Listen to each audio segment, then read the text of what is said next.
이 시간에는 피곤한 손과 연약한 무릎이라는 제목으로 함께 말씀의 은혜를 나누도록 하겠습니다. 잠시 기도하겠습니다.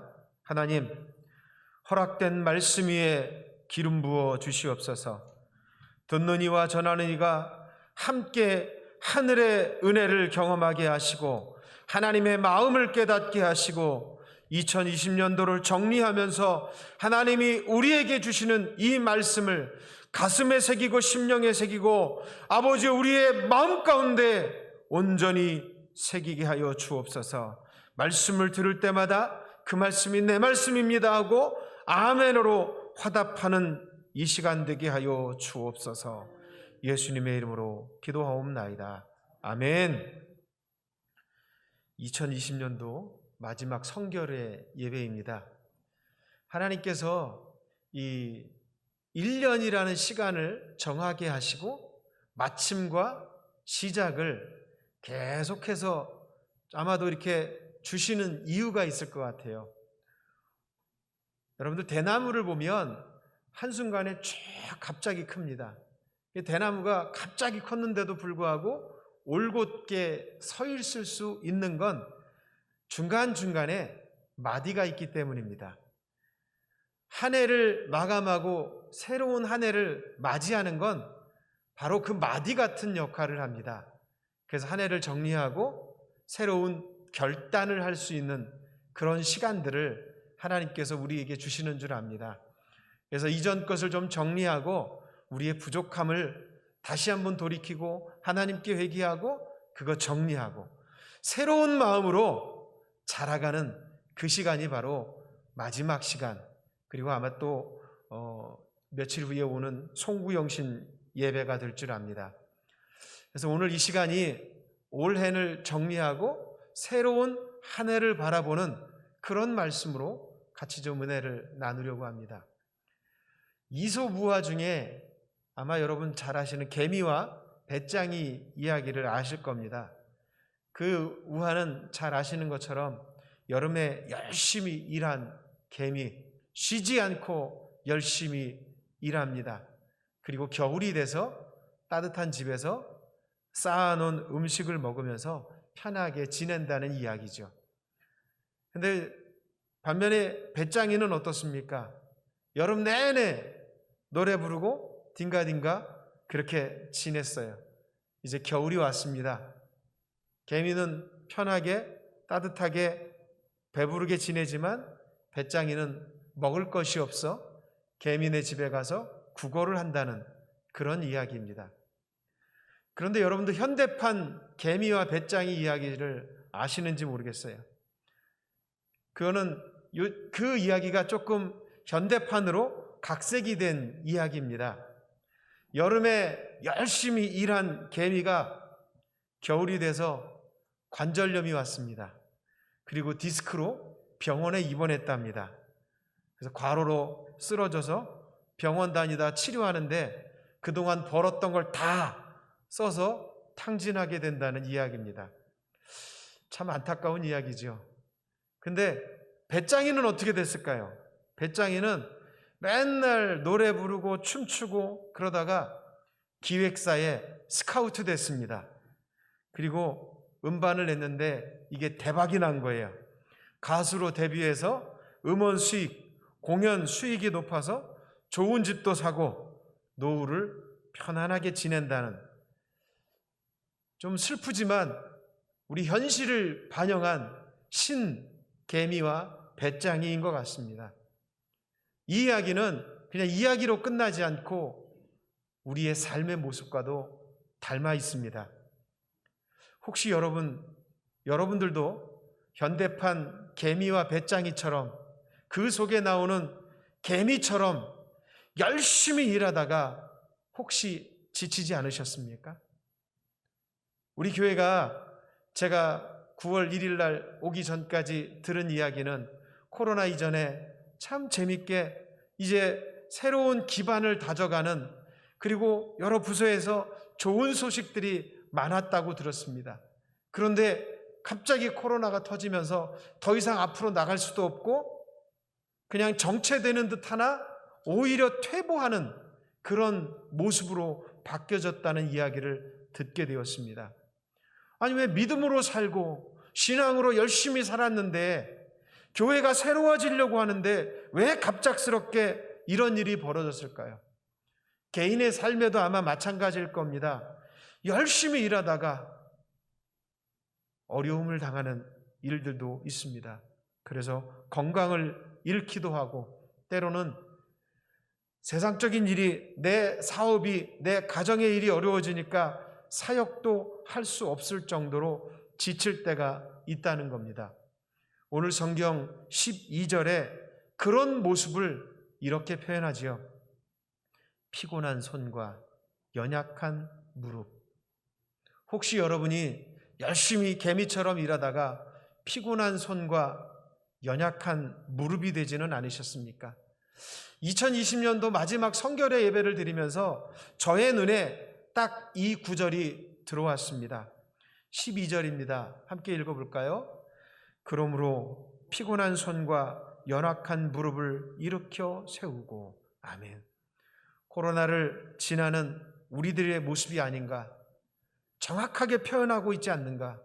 코로나 때문에 우리의 인생의 피로도가 높아졌지요. 함께 모여서 즐거운 시간들을 갖지 못하니 이 우울감도 늘어났습니다. 우리 교회가 어떻게 됐으면 좋겠습니까? 우리 교회가 꿈꾸는 교회는 이런 교회가 됐으면 좋겠습니다. 지난주에 제가 발표를 드렸어요. 그랬더니 예배 드리고 나서 함께 다과도 나누고 함께 즐거운 시간, 그런 시간을 갖는 교회가 꿈이라고 합니다. 근데 그걸 지금은 할 수 없는 시대가 됐습니다. 그러니까 얼마나 우울해지는지 몰라요. 그런데 오늘 본문을 보면 피곤한 손과 연약한 무릎으로 그냥 있지 말라고 합니다. 거기서 연약한 무릎을 다시 한번 일으켜 세우기를 주님은 우리에게 당부하고 계십니다. 근데 12절을 시작하는 단어가 뭐냐면 그러므로 이렇게 시작하고 있습니다. 그러므로. 그 이야기는 뭐냐면 앞에 있는 이야기들의 결론으로서 피곤한 손과 연약한 무릎이 됐지만 다시 한번 일으켜 세워달라고 요청하시는 주님의 부탁인 줄로 믿습니다. 그런데 앞에서 어떤 이야기들이 나왔냐면 바로 고난을 받는 이야기들이 나옵니다. 징계와 같은 고난을 받는 이야기들이 나와요. 그리고 그 앞장에서는 믿음을 지켰던 믿음의 선배들에 대한 이야기가, 믿음장이라고 하는 히브리서 11장의 이야기가 나옵니다. 그 모든 일들을 다 정리하고 나서 그러므로 피곤한 손과 연약한 무릎을 다시 한번 일으켜달라고 말합니다. 우리의 신앙은요, 경주와도 같습니다. 바울이 특별히 우리의 신앙생활을 경주에 비유하는 경우가 많습니다. 디모데후서 4장 7절로 8절 말씀인데요, 스크린에 나와 있는 거 보시면서 함께 읽어보겠습니다. 나는 선한 싸움을 싸우고 나의 달려갈 길을 마치고 믿음을 지켰으니 이제후로는 나를 위하여 의의 면류관이 예비되었으므로. 아멘.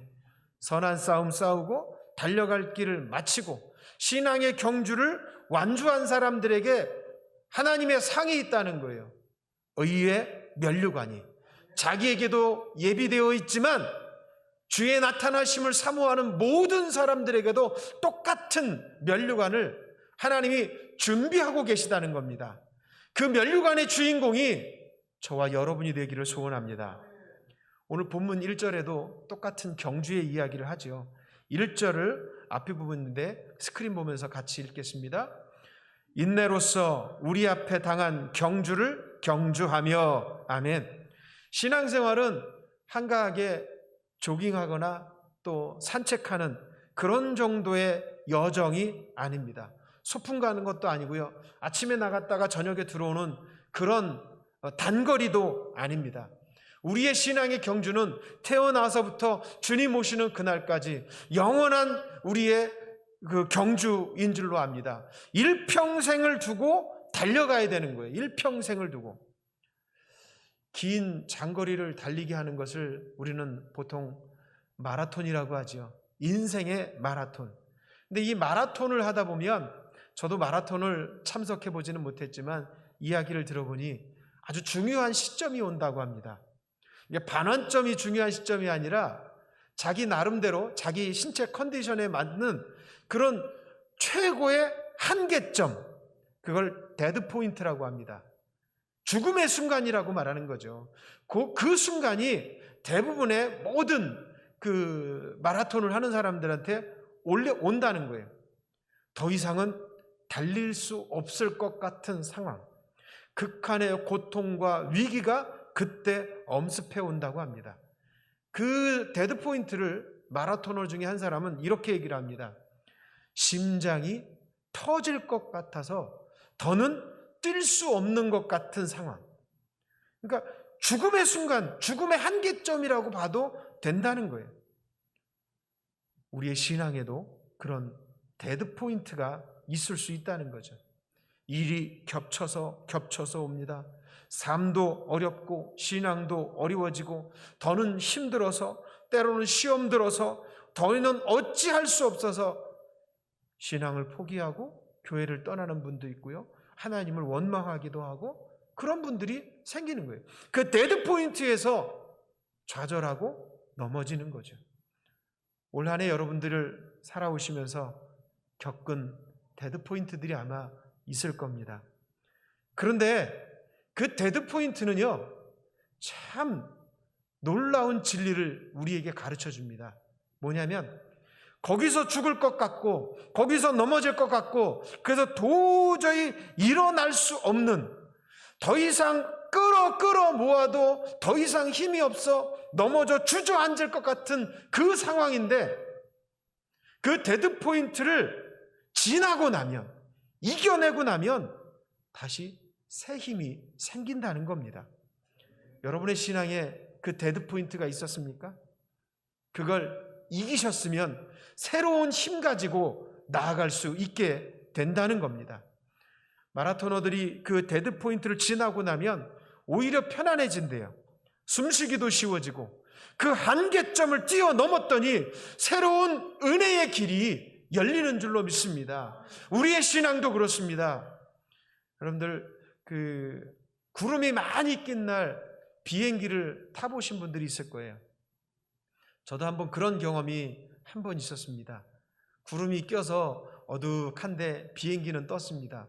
비행기가 떴는데 그 구름 위로 올라가는 거예요. 그 위에는요, 아주 찬란한 빛이 비치고요, 그 어두웠던 그 구름들이 아주 솜털같이 반짝반짝 빛나는데요, 야, 그 한계점을 뛰어넘으니까 이런 일이 벌어지는구나. 우리의 데드포인트, 신앙의 데드포인트, 인생의 데드포인트는 우리를 좌절하고 넘어뜨리는 것이 아니라 그것을 한 단계 뛰어넘을 때 새로운 세계가 열리는 줄로 믿습니다. 우리의 신앙이 자라나지 아니하고 우리의 신앙이 한 걸음 진일보하지 못했는데, 성령의 충만함으로 그 데드포인트를 지나고 나서 뚫고 넘어갔더니 새로운 역사를 경험하게 되는 줄로 믿습니다. 그게 바로 데드포인트라는 거예요. 거기서 좌절해 있으면 그 새로운 세계를, 새로운 영적 세계를 경험할 수 없습니다. 마라토너들이 그 데드 포인트를 지나면서 인생의 한계점, 죽음의 한계점을 뛰어넘고 그 경기를 하게 되는 겁니다. 경기하는 내내 고독한 싸움입니다. 참 힘들죠. 그런데 계속해서 힘든 것만은 아닙니다. 마라톤 경기를 하다 보면 주변에 연도에 들어선 많은 관중들이 있습니다. 그분들이 자기 앞을 지나가는 마라토너를 보면서 환호합니다. 막 박수도 쳐주고요, 때로는 물도 갖다 놔주고 먹을 수 있게 해줍니다. 정말 피곤해서 더 이상 뛸 수 없을 것 같고, 넘어져서 쓰러질 것 같고, 일어설 수 없을 것 같은 그 순간에 박수를 딱 듣게잖아요. 그러면 다시 한번 힘을 내서 뛰게 됩니다. 피곤한 손과 연약한 무릎을 일으켜 세울 수 있는 거예요. 그리고 마라톤 경기의 마지막은 이제 스타디움으로 딱 들어와서 마지막 한 바퀴를 도는데, 그때 관중들이 막 환호성을 외쳐줍니다. 환호해주고 박수 쳐주고, 그러면 아니 그렇게 힘이 없던 사람이 거기서는 새 힘이 나서 사람들 쳐다보면서 손도 흔들고요. 얼굴이 환해져요. 환해지면서 최고 마지막 힘을 다해서 그 운동장을 뛰게 됩니다. 우리의 신앙 여정에도 그러한 박수와 격려가 있습니다. 그 격려를 받아야 우리는 피곤한 손과 연약한 무릎을 세울 수 있는 겁니다. 그게 오늘 본문에 나와 있습니다. 1절에 보시면 구름같이 둘러싼 허다한 증인들이 있다고 합니다. 이분들이 바로 저와 여러분의 신앙의 격려자입니다. 구름같이 둘러싼 허다한 증인들이 누굽니까? 바로 11장에 나와 있었던 많은 믿음의 선진들이요, 선배들이었다는 겁니다. 아브라함이 그렇고요, 이삭이 그렇고, 야곱, 사라, 요셉, 모세, 다윗, 사무엘, 이런 믿음의 선배들이 지금 우리를 지켜보면서 이렇게 얘기하는 거예요. 힘들지? 피곤한 무릎과 연약한 무릎으로 힘들지? 고생 많았다. 나도 그 순간 지내어 봤거든. 그거 넘어갔더니 하나님의 놀라운 축복이 있더라. 큰 담인 줄 알고 내 인생의 담과 벽이 생겼는데 그것이 딱 넘어졌더니 축복의 대로가 열리더라. 믿음의 선조들이 우리들에게 지금 격려해 주는 거래. 그렇게 얘기하고 있는 거예요. 조금만 힘을 내나오. 주님이 너희를 안아줄 거다. 그래서 믿음의 선조들이 했던 이야기들이 바로 11장에서 쭉 나오는 거예요. 그들의 격려로 지금까지 저희들이 온 줄 압니다. 저와 여러분을 격려하고 있는 그분들의 박수를 받으시면서 피곤한 손과 연약한 무릎에 그 속에서 좌절해 있지 마시고 다시 한번 일으켜 세울 수 있기를 주님의 이름으로 부탁을 드립니다. 바울은 경기하는 자가 해야 될 한 가지 수칙을 얘기해 줍니다. 그건 뭐냐면 법대로 해야 된다는 거예요. 경기에는 룰이 있는 거예요. 그 법대로 하지 않으면 이 경기에는 이길 수가 없습니다. 면류관을 받을 수 없다는 거죠. 신앙의 여정 속에서 지켜야 될 하나가 있다면, 우리가 믿음으로 살기로 결단했다면 내려놔야 될 것이 있다는 거예요. 마라톤 하는 사람이 모든 인생의 짐 지고 가지 않습니다. 아주 단출하게, 옷도 아주 단출하게 입고 달리게 됩니다. 그러면 우리의 신앙 여정에 있어서 우리가 내려놔야 할 것들이 뭐가 있을까요? 과거의 습관, 내가 세상 속에 살아갔던 그 가치관, 나의 자존심, 나의 못된 습성, 죄던 습성, 죄의 쓴뿌리, 이런 것 가지고 신앙을 살 수는 없습니다. 그래서 무거운 것들, 얽매이기 쉬운 것들을 다 내려놔야만이 주님이 원하시는 대로 가볍게 뛸 수 있다고 하는 겁니다. 여러분이 손이 피곤합니까? 여러분의 무릎이 연약해졌습니까? 혹시 내가 포기하지 못한 것들 때문에, 내가 내려놓지 못한 것들 때문에 더 피곤해 있지는 않습니까? 세상의 것과 하나님의 것을 자꾸 얼기설기하다 보면 거기에 넘어지게 되는 겁니다. 하나님이 기뻐하지 않는 것이 있다면, 2020년도 우리가 기뻐하지 않는 것과 함께 했다면 그것을 정리하고 내려놓을 수 있기를 주님의 이름으로 부탁을 드립니다. 그렇게 사신 분이 있어요. 그런 모델을 우리에게 소개해주고 있습니다. 2절 말씀입니다. 함께 읽습니다. 믿음의 주여 온전하게 하시는 이인 예수를 바라보자. 아멘. 우리의 신앙 모델은 예수님이십니다. 그분을 바라봐야 되는 거예요. 그러면 예수님이 어떻게 본을 보여주셨을까요? 2절 후반부에 나옵니다. 그는부터 읽습니다. 시작. 그는 그 앞에 있는 기쁨을 위하여 십자가를 참으사 부끄러움을 개의치 아니하시더니. 아멘. 예수님 앞에 놓여져 있는 즐거움이 있었다는 거예요. 내가 이 길을 달릴 때 하나님께서 나를 의롭다 하시고 내게 씌워줄 의의 면류관, 그거를 바라보니까, 그리고 마지막 순간에 모든 사역을 다 마치고 주님 앞에, 하나님 앞에 달려온 그에게 잘하였도다, 착하고 신실한 종아, 내 주인의 즐거움에 참여할지어다. 아멘. 주님이 그렇게 말씀하신다는 거예요. 하나님이 그렇게 예수님을 품어주셨고 저와 여러분을 품어주실 줄로 믿습니다. 그 하나님의 칭찬받아야 되지 않겠습니까? 우리가 기왕 신앙생활하는데 주님이 우리를 사랑하셔서 죽기까지 우리를 사랑해 주셨는데 그것 때문에 구원받았는데 기왕이면 하나님의 그 칭찬받는 우리가 되기를 소원합니다. 그 즐거움에 참여하라는 거죠. 그러면 하나님이 주신 즐거움에 참여하게 되는데 어떻게 해야 그 즐거움에 참여하는 거냐? 예수님이 본을 보여주셨습니다. 십자가를 참으사 부끄러움을 개의치 않았다고 합니다. 여러분에게도 이 즐거움이 있어야 합니다. 그 즐거움을 아는 사람들은 부끄러움을 개의치 않습니다. 예수님도 십자가의 굴욕을 받았지만 그거 개의치 않았습니다. 상관하지 않았습니다. 오해를 받으셨어요. 개의치 않았어요. 사람들로부터 침뱉음 당하고 얼굴을 맞기도 하고 가시면류관을 쓰기도 하고 창으로 찔림 받았어요. 오해를 받았어요. 그럼에도 불구하고 개의치 않았어요. 왜냐하면 그것을 다 지나고 나면 하나님의 즐거움에 참여할 수 있었기 때문입니다. 멸시를 당해도 개의치 않았습니다. 저와 여러분에게도 동일한 즐거움에 참여하라고 말씀합니다. 그런데 우리가 경주를 하는데 그 고난과 아픔이 있다는 거예요. 예수님이 그 모든 일들에 개의치 않고 감당해내셨던 것처럼 우리도 그렇게 개의치 않고 부끄러워하지 않고 그 일 잘 이겨내기를 원하시는 줄로 믿습니다. 왜요? 예수님이 바로 우리를 온전하게 하시는 분이기 때문입니다. 그 주님의 말씀, 주님을 바라보며 살아갈 때만이 진정으로 온전한 사람이 되고 십자가를 부끄러워하지 않고 우리의 삶의 오해와 억울함을 개의치 않고 살아간다면 그 즐거움에 참여하게 될 줄로 믿습니다. 예수님이 우리를 그렇게 독려하고 격려하고 계신 겁니다.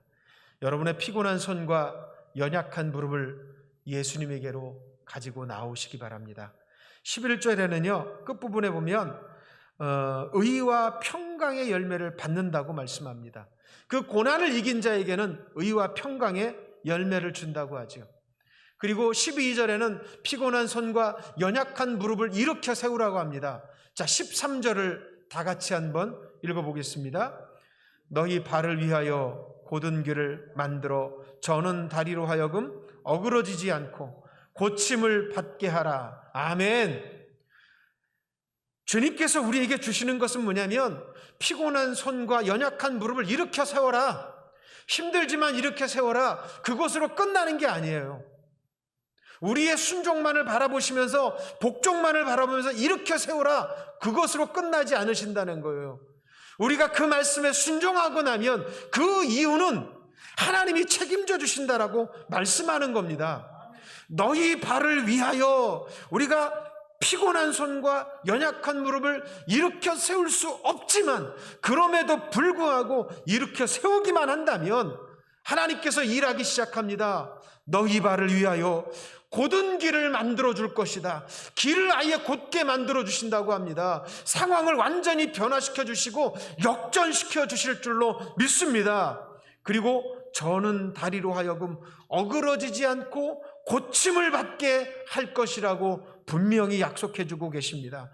예수 그리스도의 치료의 은혜가 그 속에 순종하는 자들에게 나타나게 될 것이라고 하나님은 분명히 말씀하고 있습니다.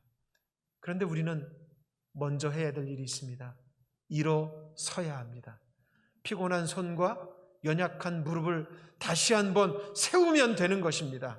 올 한 해 우리가 데드포인트를 지나면서 피곤한 손과 연약한 무릎이었다면 오늘 우리에게 주시는 하나님의 말씀에 의지해서 다시 한번 일으켜 세울 수 있기를 주님의 이름으로 축원합니다. 그러면 그 이유는 의와 평강의 열매를 하나님께서 주실 뿐만 아니라 우리의 길을 곧게 만들어 주실 것이고 우리의 모든 부분을 치료해 주실 줄로 믿습니다. 그런데 그 발을 일으켜 세워야 돼요. 연약한 무릎을 일으켜 세워야 합니다. 근데 그것을 이렇게 세우지 못하도록 하는 게 뭐냐면 고난이라는 거예요. 그 고난 앞에 훌륭한 믿음의 사람들도 넘어질 때가 있습니다. 욥이라는 사람도 참 의로운 사람이었습니다. 그런데 거의 넘어질 뻔했죠. 하나님, 나에게 왜 이런 고통을 주십니까? 자기의 태어난 날까지 저주하면서 그렇게 원망했어요. 근데 끝까지 원망한 것이 아니라 다시 주님의 은혜를 회복하게 되었습니다. 그 고난이 우리를 그렇게 넘어뜨리게 한다는 거예요. 우리 신앙에 고난이라는 의문이 참 많습니다. 왜 우리가 열심히 신앙생활했는데, 믿음으로 살고 주일 성수하고 헌금 드렸는데 왜 이런 어려움을 주십니까? 왜 지금 2020년도 왜 지금 우리가 피곤한 손과 연약한 무릎이 돼서 지금 이 순간이 데드포인트인 것처럼 어렵고 힘듭니까? 왜 마지막 주일날 이렇게 성도들이 함께 모여서 예배드리지 못합니까? 의문투성입니다. 우리 인생의 문제가 다 해결되지 않습니다. 그런데 그 고난 속에는 신비가 있다는 거예요. 신비가. 누구라도 그 고난의 의미를 속 시원하게 말할 수 있는 사람은 많지 않습니다. 그런데 시간을 두고 지나고 나면 그 속에 담긴 의미를 깨닫게 됩니다. 오늘 본문의 10절에 보시면요, 우리를 징계하였거니와 라는 말이 있어요. 징계라는 단어가 오늘 본문에 여러 차례 나옵니다. 이걸 영어 성경으로는 하나님의 훈련이라고 번역하고 있어요. 하나님의 훈련, 디서플린, 훈련이라고 말합니다. 근데 그 디서플린이라는 말에서 디사이플이라고 하는 제자라는 단어가 나왔어요. 그건 뭐냐면 제자는 훈련받는 사람이라는 거예요. 근데 그 훈련이 단순한 쉬운 훈련이 아니라 오늘 본문의 징계라고 말할 정도로 우리가 이해할 수 없는 고난과 아픔으로 볼 수 있다는 겁니다. 그런 일들이 우리의 삶 속에 일어난다는 거죠. 군대에서 훈련을 잘 받은 사람은요, 전시에서 전쟁을 할 때에도 큰 훈련의 도움을 받게 됩니다. 훈련이라는 말은 통해서 고난의 신비를 알게 되는데, 바로 그 훈련을 잘 받아야 우리의 믿음의 싸움에서 이길 수 있기 때문입니다. 그 순간에는 징계처럼 여겨집니다. 도저히 이해가 되지 않습니다. 그런데 그 징계를 잘 지내야만이 하나님의 축복의 자리로 갈 수 있는 것이고, 사단과 싸워 이길 수 있는 믿음의 군사가 되는 줄로 믿습니다. 훈련을 잘 받은 군인은요, 전장에 나가서 잘 싸우게 됩니다. 그리고 훈련을 잘 받은 경기자는요, 실제로 경기할 때에 그 자기 훈련했던 것들이 다 기량이 그 속에 드러나게 돼 있어요. 믿음의 훈련을 받는, 고난받는 사람들은 그 순간을 잘 지내고 나면 예수 그리스도의 신실한 제자가 되는 줄로 믿습니다. 그리고 하나님의 자녀가 되는 거예요. 제가 군대 생활하면서 훈련 받을 때 교관님들이 하는 말이 있었어요. 평시에 땀 한 방울은 전시에 피 한 방울이다. 그러니까 전쟁처럼, 실제 전쟁처럼 내가 열심히 훈련을 받으면 전쟁에서는, 실제 전쟁에서는 피 흘리지 않고 이길 수 있다는 것을 우리에게 보여준다는 겁니다. 그래서 훈련은 힘들 수밖에 없는 거예요. 힘들 수밖에 없어요. 무슨 이유에서인지 모르지만 그렇게 어려울 수밖에 없는 겁니다. 그리스도의 제자가 된다면 마찬가지로 우리가 받는 훈련도 고난처럼 여겨지고요, 우리가 그 속에서 넘어질 수도 있을 정도로 고난의 순간이 온다는 거예요. 그걸 어찌 보면 징계로도 여길 수 있다는 거예요. 지금 저와 여러분에게 혹시 이 순간에도 징계를 받는 것처럼 고난 가운데 있는 이들이 있습니까? 그 속에 담긴 하나님의 훈련의 신비를 발견할 수 있길 바랍니다. 그 일 이후에 이스라엘 백성들이 가나안을 지나고 나서 완전하게 신실하게 되어지고, 가나안 1세대들이 죽고 2세대들만 하나님의 말씀으로 살겠다고 결단하는 이들만 가나안 땅에 들어갈 수 있었습니다. 광야 훈련 학교라고 하지요. 이해할 수 없었습니다. 바로 가면 며칠이면 가는 거리인데 40년을 돌아 갔습니다. 징계처럼 여겨졌습니다. 그러나 가나안 땅에 들어갔을 때 하나님의 축복의 자리로 들어가게 되었던 것입니다. 그 고난의 현장에 그 순간이 지금이라고 한다면 이후에 올 가나안의 축복, 하나님의 영적인 축복을 바라보면서 예수 그리스도께서 말씀하신 것처럼 그 주인의 즐거움, 하나님의 즐거움을 참여할 것 생각하면서 이겨낼 수 있기를 바랍니다. 로마서 8장 28절입니다. 함께 읽습니다. 하나님을 사랑하는 자, 곧 그 뜻대로 부르심을 입은 자들에게는 모든 것이 합력하여 선을 이루느니라. 아멘.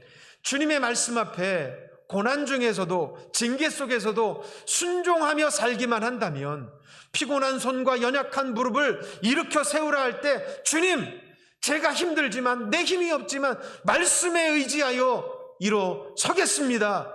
그렇게 한다면 주님이 그 이유는 책임져 주실 겁니다. 그런데 어떤 고난들이 올까요? 5절부터 11절까지 그 이야기가 쭉 나옵니다. 스크린을 보시면서 함께 읽어보도록 하겠습니다. 내 아들아, 주의 징계하심을 경히 여기지 말며 그에게 꾸지람을 받을 때에 낙심하지 말라. 주께서 그 사랑하시는 자를 징계하시고 그가 받아들이시는 아들마다 채찍질 하심이라. 하나님이 아들과 같이 너희를 대우하시나니 어찌 아버지가 징계하지 않는 아들이 있으리요. 징계는 다 받는 것이거늘 너희에게 없으면 사생자요 친아들이 아니니라. 무릇 징계가 당시에는 즐거워 보이지 않고 슬퍼 보이나 후에 그로 말미암아 연단받은 자들은 의와 평강의 열매를 맺느니라. 아멘. 징계가 반드시 있다는 거예요. 징계가. 저희 첫째 아들이 군대 생활하면서 느낀 게 하나 있답니다. 그거는 뭐냐면 자라면서 부모님한테 좀 맞으면서 자란 아이는요, 생활을 잘한대요. 모두가 다 그렇진 않겠지만 보면 눈치껏 자기가 해야 할 일들을 잘한대요. 근데 안 맞고 자란 친구들은요, 자기만 안 돼요. 이게 모두가 그렇진 않겠지만 우리 아들이 군대 생활하면서 느낀 게 그렇답니다. 하나님이 우리를 친아들로 친딸로 생각하기 때문에 징계를 주시는 거예요. 그렇게 이 땅에서 믿음으로 살라고 징계를 주시고 고난을 주시는 줄로 믿습니다. 그 고난을 이긴 자에게 당시에는 슬퍼 보이고 즐거워 보이지 않지만 그것을 지나고 난 자들에게는 의와 평강의 열매를 주신다고 분명히 말씀하고 있습니다. 그렇게 말씀하시고 12절에 피곤한 손과 연약한 무릎을 일으켜 세워다오. 내가 너를 지키리라. 내가 너를 도와주리라 말씀하시는 줄로 믿습니다. 신앙은요, 영적 싸움의 현장입니다.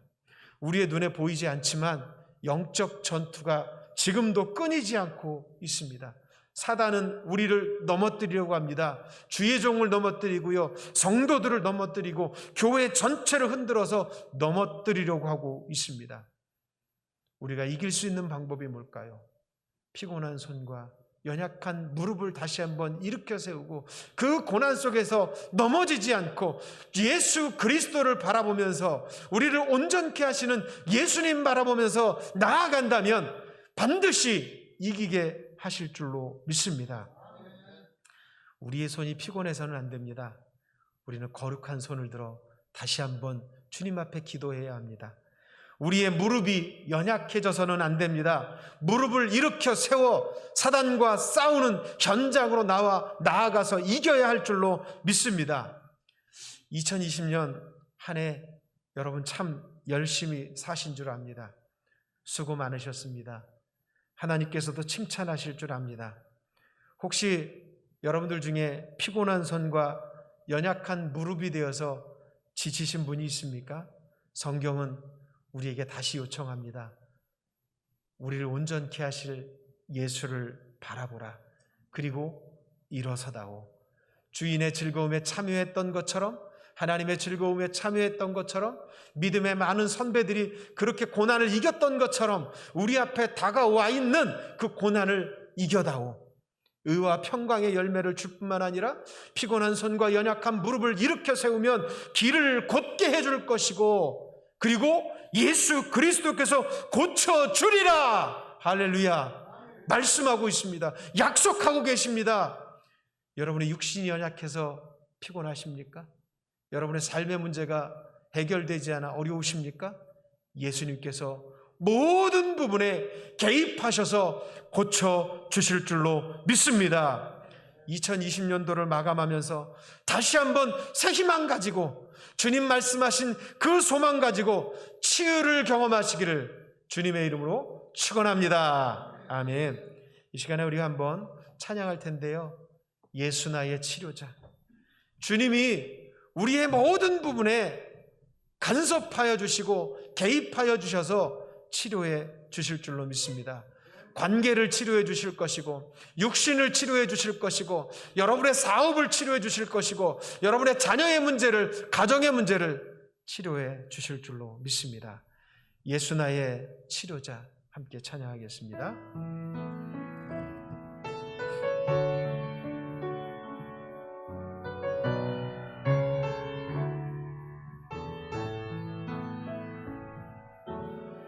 예수 나의 좋은 치료자, 그의 눈이 머무는 곳은 나의 슬픔과 고통, 고개를 들어 그의 눈을 볼 때에 나나라네. 예수 나의 좋은 치료자, 예수 나의 좋은 치료자, 예수 나의 좋은 치료자, 그의 손길이 닿는 곳은 나의 상처와 아픔, 영원히 흐를 것 같았던 눈물 나머졌네. 예수 나의 치료자.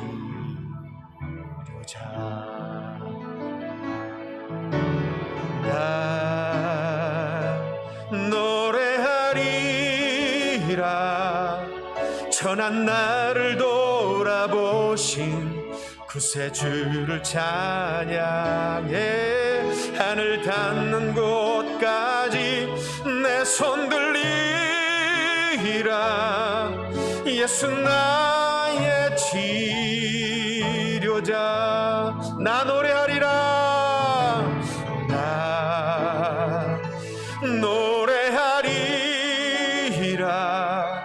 천한 나를 돌아보신 구세주를 찬양해. 하늘 닿는 곳까지 내 손 들리라. 예수 나의 치료자. 다시 한번 우리 찬양합니다. 예수 나의 좋은 치료자. 아멘.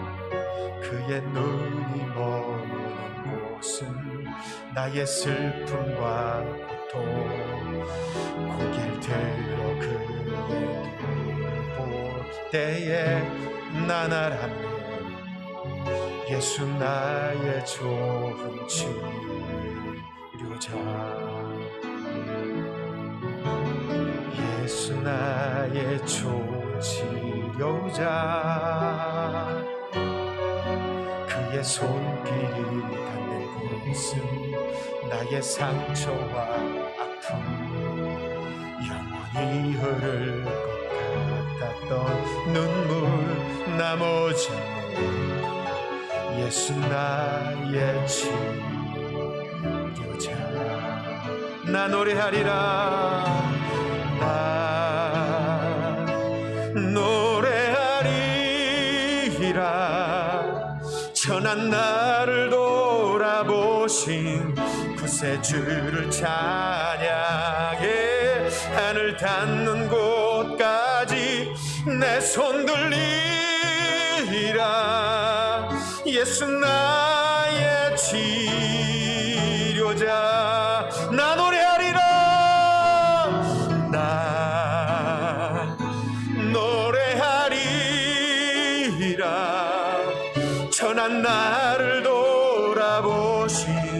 구세주를 찬양해 하늘 닿는 곳까지 내 손 들리리라. 예수 나의 치료자. 우리 이 시간 같이 기도하겠습니다. 주님, 나의 삶에 찾아와 주셔서 피곤한 손과 연약한 무릎을 일으켜 세우게 하시고 고쳐 주시옵소서. 나의 대로를 열어 주옵소서. 축복의 대로를 열어 주옵소서. 주님 한번 외치고 다 같이 기도합니다. 주여, 아버지 하나님, 2020년도가 우리의 삶을 무너지게 만들고 코로나가 우리의 어려움을 주었습니다. 그러나 우리의 피곤한 손과 연약한 무릎을 주님 말씀에 의지하여 다시 한번 일으켜 세기를 원합니다. 순종하며 나아가기를 원하오니 우리 사랑하는 성도들에게 희망 주시고 꿈을 주시고 비전 주시고 아버지 소망 가운데 일어서게 하여 주시옵소서. 아버지, 우리의 길을 곧게 만들어 주실 뿐만 아니라 아버지여 치유하여 주시옵소서. 관계로 어려워하는 이들에게 관계의 치료를 허락하여 주시고 자녀의 문제, 건강의 문제로 피곤한 손과 연약한 무릎이 되었습니까? 주여 고쳐 주시옵소서. 주님의 은혜가 필요합니다. 이 땅과 열방 가운데 하나님의 은혜가 필요합니다. 고쳐 주시옵소서. 치료하여 주시옵소서. 주님의 능력과 은혜로 다시 한번 일어서게 하여 주시옵소서. 하나님, 코로나가 우리의 삶을 망가뜨리고 아버지 만날 수 없게 하였을지라도 다시 한번 일어설 수 있는 새 힘 갖고 나아가게 하여 주시옵소서. 하나님, 이제 다시 한번 축복의 대로를 걷게 하여 주시옵소서. 주님의 능력으로 나아갈 수 있는 우리 천한 영혼 되게 하시고 우리 사랑하는 모든 심령들 위해 아버지여 치료의 은혜를 부어 주시옵소서. 주여 고쳐 주시옵소서. 주님의 능력이 드러나게 하여 주시옵소서. 주님만 바라보며 나아갈 수 있는 귀한 믿음의 종들이 되게 해 주옵소서. 예수님의 이름으로 기도합니다. 다시 한번 우리 엄 찬양합니다. 나 노래하리라. 천한 나를 돌아보신 구세주를 찬양해 하늘 닿는 곳까지 내 손 들리라. 예수 나의 치료자. 하나님 감사합니다. 하나님 감사합니다. 2020년도 참 어렵고 힘들게 지내왔습니다. 코로나19로 인하여서 우리의 삶이 무너지고 함께 만나지 못하게 되었습니다. 피곤한 손과 연약한 무릎이 되어 더 이상 일어날 수 없을 정도로 탈진해 버렸습니다. 그러나 주님은 우리에게 다시 한번 요청하시네요. 고난을 이기고 일어서라고 요청하십니다. 하나님, 우리의 힘 없지만 주님 말씀 의지하여 다시 한번 일어서게 하시고 일어설 때 순종할 때에 하나님이 열어주시는 축복의 대로를 걷게 하여 주시옵소서. 아버지 하나님이 우리를 고쳐 주시옵소서.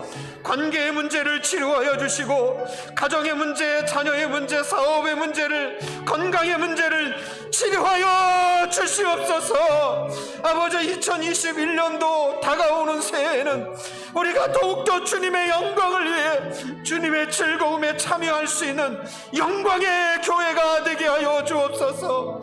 선교하는 교회가 되게 하여 주옵소서.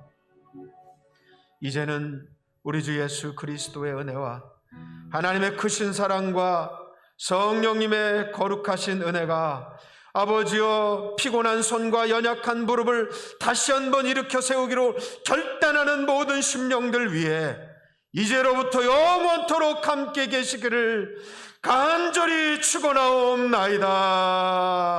아멘.